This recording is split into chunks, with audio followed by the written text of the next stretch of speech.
Coronavirus or COVID-19 has changed how students are educated around the world in last few months.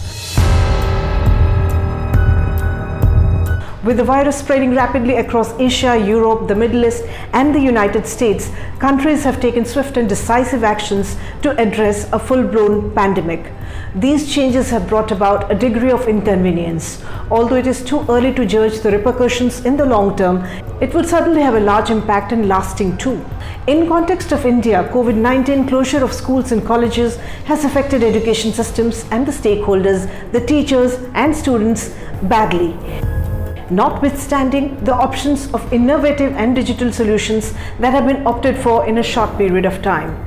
Amid these tumultuous times, the government has taken steps to put the system on track even as there is no certainty on the return of normalcy soon. In its latest move, soon after the Union HRD Ministry's directive, the CBSE yesterday rationalized its syllabus for students of classes 9 to 12. The board issued a statement saying that the spread of COVID-19 pandemic has resulted in the loss of classroom teaching and valuable academic period due to the closure of schools. The training modules are for the secondary school students and the curriculum is now available on the CBSE website. At least 10,000 students will be covered in the training to be imparted by the Center for Social Research, that is CSR. Earlier, CBSE had cancelled the pending Class 10 and Class 12 board exams, which were scheduled from July 1 to 15. The ICSE too followed suit. The CBSE informed that the exams may be conducted when conditions are conducive or the COVID-19 situation improves. The board said Class 12 students can opt for assessment scheme or they can appear in exams when the conditions become conducive. After much hue and cry over the conduct of exams in colleges and universities amid the pandemic, the HRD Ministry has made it clear that there will be no cancellation of examinations. The UGC has changed its earlier guidelines for university examinations, and these changes were made in consultation with the Ministry of Home Affairs and the Health Ministry, keeping in mind the safety, future, progress and placement of the students. Despite numerous demands to cancel the examinations, the government has maintained its stance that as students' future is at stake, their performance in university examinations will help them get admission to higher educational institutions, ensure scholarships and awards for better jobs. It also stated that the final year students who have a backlog should be evaluated by conducting exams offline or online with pen and paper, keeping in view the probability and suitability, and if due to any reason a final year student is unable to appear in the examination conducted by the university, then he or she would be given an opportunity to appear in special examinations for such paper. According to the UGC, the special examinations can be conducted by the university whenever possible so that the students do not face any inconvenience or loss. However, this provision will only be applicable as a one-time measure for the current academic session 2019-20. On the other hand, the HRD Ministry has already postponed the joint entrance examination, that's the JEE Main, and National Eligibility cum Entrance Test, that is NEET 2020. The JEE examination will now be held between September 1 to 6, JEE Advanced will be held on September 27, and National Eligibility Entrance Test examination will be held on September 13. All major entrances have also been postponed. That will certainly lead to delay in ensuring of academic calendar. For the convenience of students, a National Digital Library has been set up by the HRD Ministry for all students in the country. The library includes subjects such as elementary education, law, medicine and engineering. It provides more than 4.5 crore text resources in various regional languages. The HRD Ministry has also launched an 8-week alternative academic calendar for the primary stage, which contains detailed guidelines for teachers on the use of technology and social media tools to impart education while the students are at home.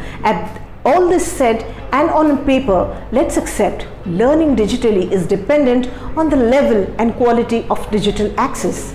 Students in developed economies may not be as affected as in the developing nations.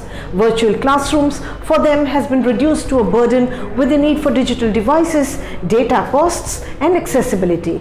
Building infrastructure for digital access by the government doesn't seem easy as economies are struggling. Even when digital infrastructure gets ready, teachers need to be trained so that online education will be equivalent to classroom teaching, where learner has the scope of questioning and discussing. And Do all have reliable power supply and internet connectivity in India?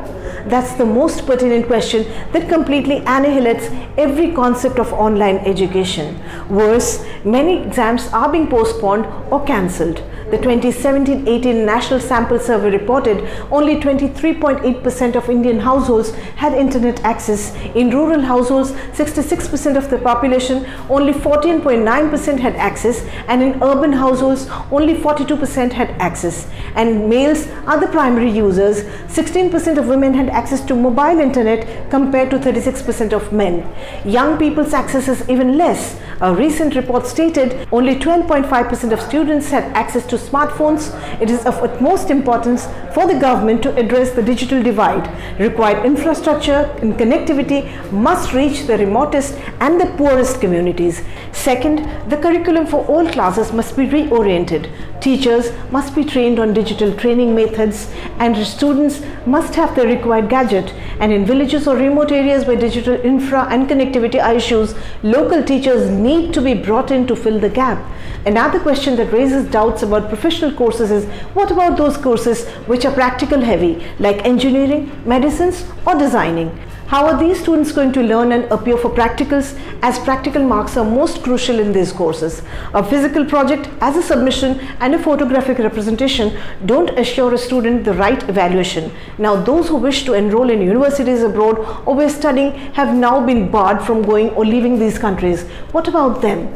Tech graduates in India are fearing withdrawal of job offers from various corporates because of the current pandemic situation. What about them? These are questions that need to be addressed by the government, both at the center and state, school and college levels. Unless immediate and appropriate solutions are adhered to, particularly in the crucial levels of education, the pandemic year will spell doom for many students and the career ahead. Health is important and dealing with the pandemic too.